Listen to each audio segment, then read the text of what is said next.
in agreement on that 100%. So that's it. And So go ahead. if I may, I'm not sure how much time we have left, but I would like to say like just a note to If your you have something viewers. you want to say, just say what you want to say, my friend. I'll make sure it all gets on. I can go ahead. I appreciate it. I just want to say something to your viewers directly. We are in a very different time right now. Many things are changing rapidly. Everything from the economy and the stock market are constantly fluctuating. The presidential election in the United States is happening this year. There's been nearly a world war twice, both between Iran and the US, and now currently between India and China. They are currently feuding over their border. And with the pandemic constantly fueling and aggravating us all, and now to the Black Lives Matter and anti-police brutality protests, the one thing that I feel that we all have to remember is that we are all human. And the safety and taking care of one another should be paramount to everything else, no matter politics, no matter where you stand, left or right, up or down, center. And so when people are saying that they want to live, that their kids are worried that for the color of their skin is going to get them shot, or when we see children being separated from their parents in cages on the southern border with the United States and Mexico, or when we see that hundreds upon thousands upon millions of people are either sick or dying from a disease that we can beat collectively. And we are showing, and especially here in Eastern Ontario, social distancing measures as well as mask wearing are proving to be effective. Our case numbers are dropping rapidly here in Eastern Ontario, but it just takes a collective will to protect one another. And so it's going to take work, and many people are scared of it because it takes work. Yeah. But that work will lead to a better future, not only for different age demographics, such as the elderly, we see are the highest demographic who are being affected by COVID-19, but also for members of the LGBTQ plus community who are constantly attacked in the streets or online or by laws, or members of racial minorities who are attacked online by our society, by our systems in place, all due to a lack of adaptation to the modern world. And what we can get there together, and we will get there together. It just takes the will to do so. I see in online discussion groups, many people push back against mask wearing, many people citing conspiracy theories regarding this, and it's including in our own community, conspiracy theories about the COVID-19 global pandemic. And it's stuff like this that will set us back. But if there is more people who wish to see this, and there is a invisible majority, my apologies, of people who want to see change. There are many vocal members, such as myself. I have spoken to several others within the Facebook group Connected in Georgina alone, who are very outspoken regarding Black Lives Matter and the pandemic and protecting each other. And there are people who want to see this change. It's just a matter that we need to recognize as a society that we are at fault, that we have faults in our system, that we are able to change. It is not hard.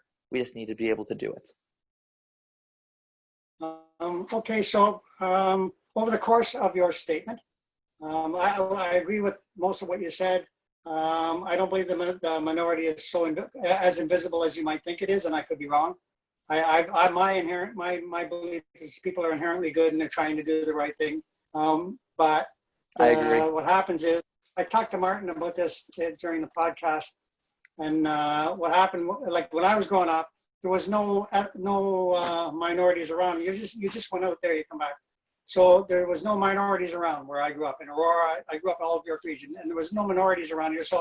So I never used ethnicity or slurs or any of that, because I have personal experience that whenever something happened that would hurt somebody, it'd give me a bad feeling. I never liked it, never subscribed to it.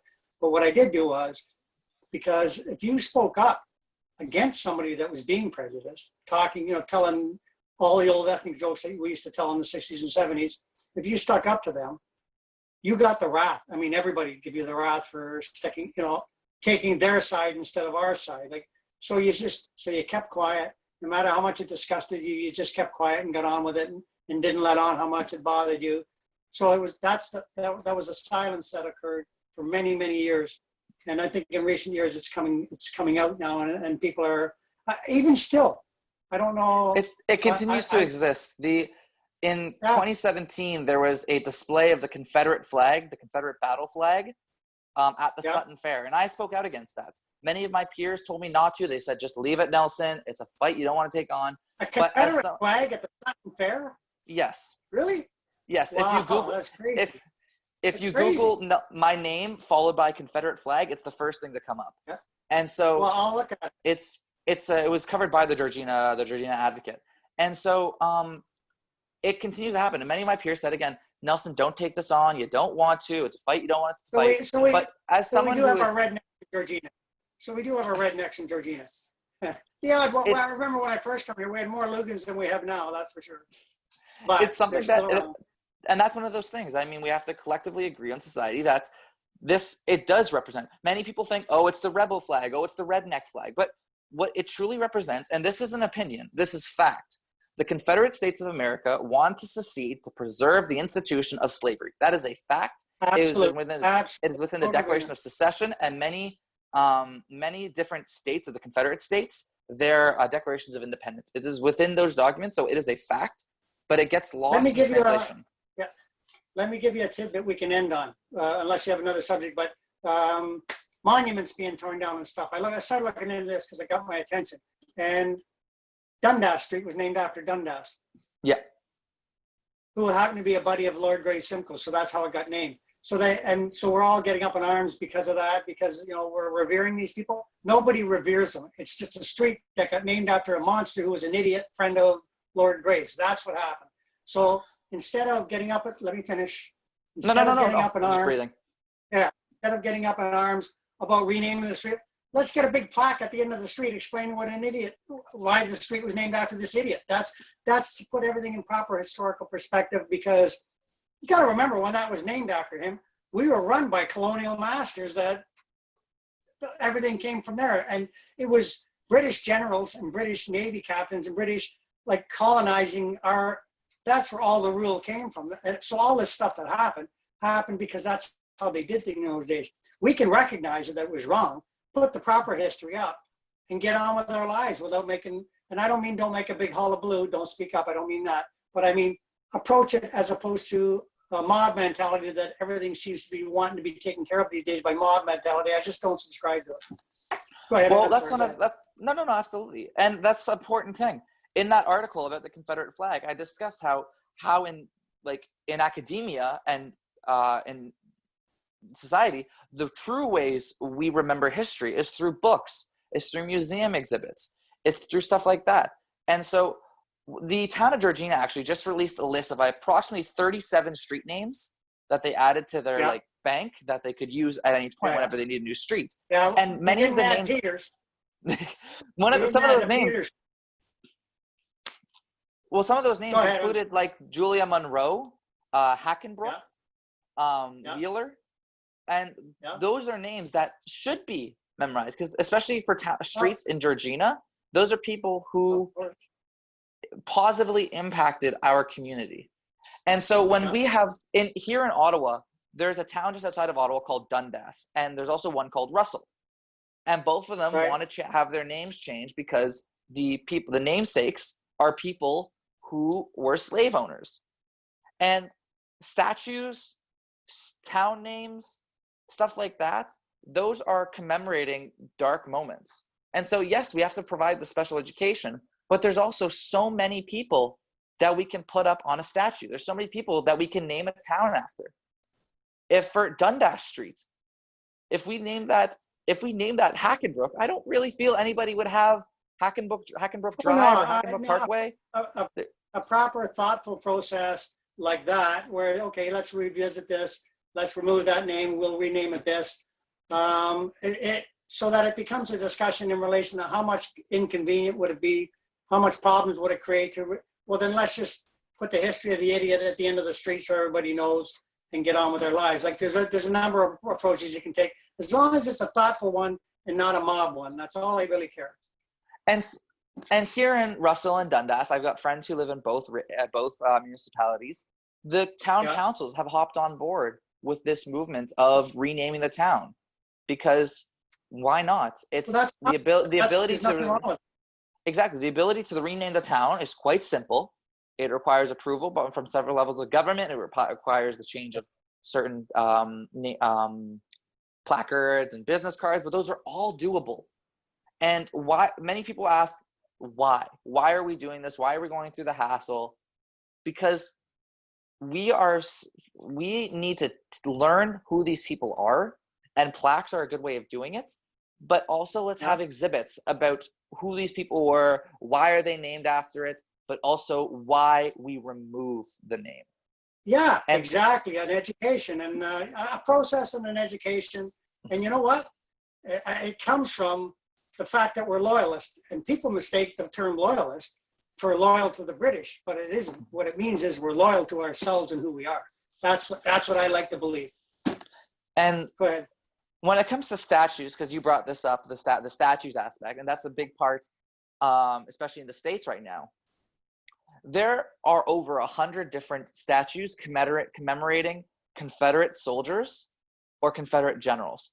And let us remember that in the United States, the Confederates were the literal definition of traitors. They attempted by way of war to secede from the United States, and so on the preservation of slavery, which we discussed earlier. And so slavery is the only issue that slavery is the issue that makes the distinction in terms of the Confederacy and the flag, I believe. Like whatever the political reasons were, I don't care. But clearly they wanted to keep owning their slaves. That was the bottom line. And so we have, with all those over 100 different Confederate statues and like pieces of remembrance throughout the United States, including one of the world's largest stone carvings, mountain carvings at Stone Mountain. These are needed to be removed, because the statues are not the way we remember history. They're a way we glorify it. That is more than evident along Wellington Street here in downtown Ottawa, where they have statues of many of the founding people of Canada, including, why is his name escaping me right now? Laurier, including MacDonald. We have people all across the frontway with busts of them. Yeah, I can't imagine they were all angels either. No, Sir John A. Macdonald was a raging alcoholic and racist, particularly toward the Métis. So our history with the natives were here.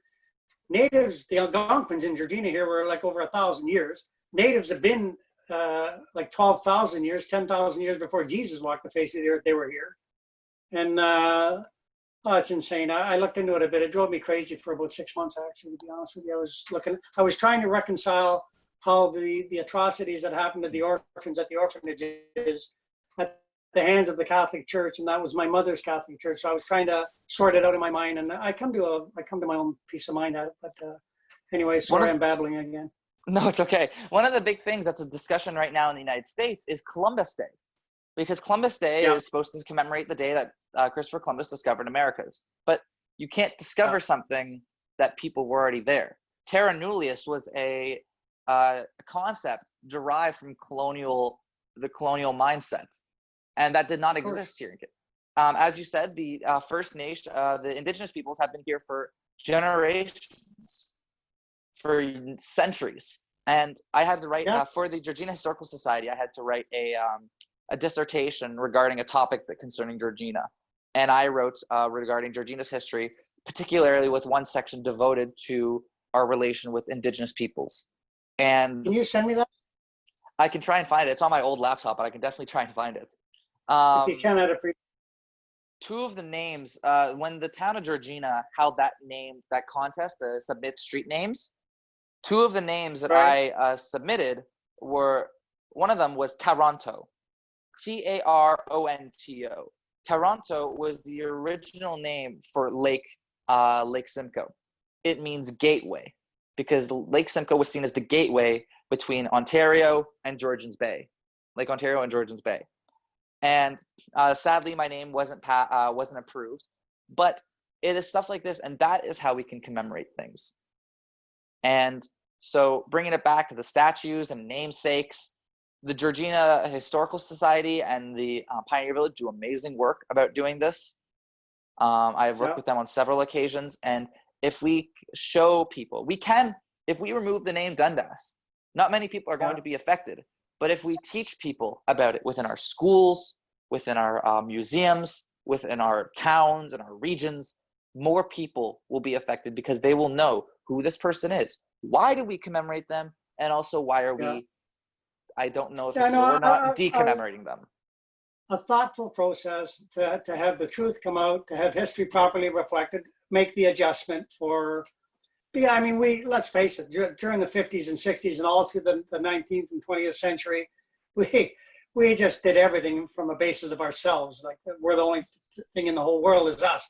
Even today, we are different than the Americans. And we don't stand out there every day and scream, we're the greatest country in the world. I'm grateful that we have at least a little bit of humility as a country. And I'll tell you something, Canada has enjoyed one of the best reputations worldwide, historically, for any time there's any need in the world, whether it's disaster, whether it's, at the end of a war, whether it's, Canada's the first in. I remember hearing Queen Nora talk exactly about that. She used to love to watch the Canadians because they were always the first.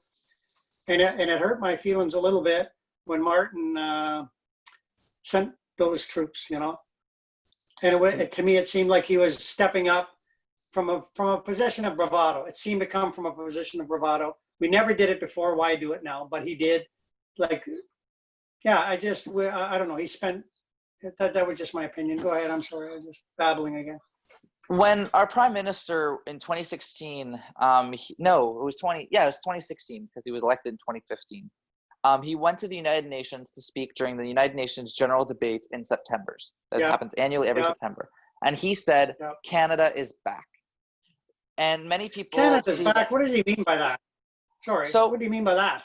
Ever since the Somalia affair, during Canada's deployment under UNOSOM 1 and 2, and then during UNAMIR and UNAMIR 2 with the Rwandan genocide, Canada has been hesitant to enter or fulfill our international obligations.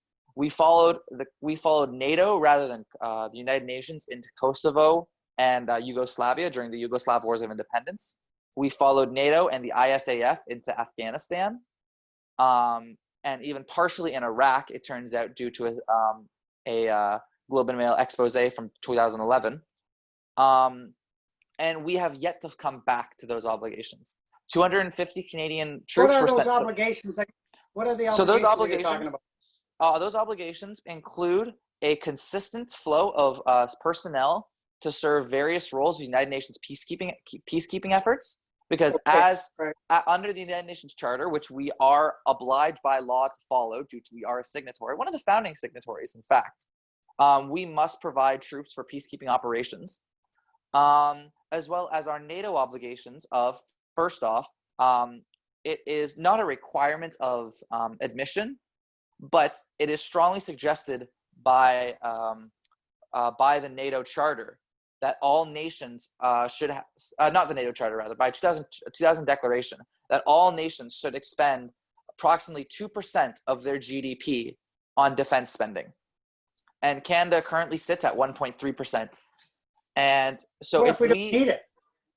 Well, the thing is, that is a giant misconception, because currently Canadians are deployed in Mali, Haiti, Ukraine, Iraq, Afghanistan, Egypt/Israel, depending on your view of the Sinai Peninsula, amongst many others. Our operations are endless and will continue to be endless, because we are a middle power, a part of the largest military alliance in the history of man, as well peaceful generally, though, no? Our activities. Yes. However, like with with the multinational peace force in the Sinai, it is a peace mission. United Nations missions under Chapter 6 of the UN Charter are peace missions. However, NATO, current NATO operations are mostly training or defense, but under Article 5, we have the ability to go to war should one of our NATO members be attacked. And that the only time that has happened in history was when the United States declared the war on terror following the September 11th attacks. And so going forward, our military is vastly underprepared. And should we have to go to war, our brave men and women who my entire support, I support our military wholeheartedly. Yeah, me too, 100%. Yes. Should we have to go to war, we will be underprepared for the conditions of modern warfare. But also we also have to bring back our presence on the international stage. There is only one Western nation in the top 20 peacekeeping contributors, and that is Italy. Canada is nowhere near our former obligations. We used to supply over 3,000 peacekeepers during the height of our deployments, and now we're lucky if we break 100. I personally like to do it the old-fashioned Canadian way. That's where we bitch about the Americans, but we enjoy the security that they provide for us. You know, you can still sort of see that. Given Canada is not protected by the missile shield, we are a part of NORAD and NATO. However, we still need to build up our own defense systems, because the current administration has cited their displeasure with NATO, which is a dangerous territory to go into. And we don't know if we can always rely on the United States anymore. Perhaps if a new administration is elected come November, they might reverse the previous statements. But as of right now, Canada must be prepared that itself and the other NATO allies, including the UK, France, Germany, Denmark, Norway, that they will have to take the brunt of the fight. You know, it's funny you say the current administration stuff, because I just laugh at Trump because he's quite the entertainer. And what boggles my mind is he's just out there spewing, stirring up shit, getting everybody going, getting everybody fighting, and nobody's paying any attention to the trillions of dollars that are being sent out to all the bankers that his son-in-law, Jared, is responsible for running. Like, nobody's paid a single not to a single dollar that's gone out. Nobody's watching it. They're too busy watching him and the whole carnival going on. It's crazy. Like, it's insane. We also see that with the fallout from the Panama Papers. This happened a few years ago, and we saw nothing come of it. The Panama Papers outlined how the world's wealthiest people are engaged in a conspiracy to avoid paying national taxes via offshore bank accounts. Yet we saw no loopholes being fixed. We saw no legislation go into effect, and we saw no one get arrested. The people that have to fix it are owned by the people that they want them to fix. Anyway, you know what? We have to kind of wrap up. Yeah, I do only have 7% left on my phone of battery.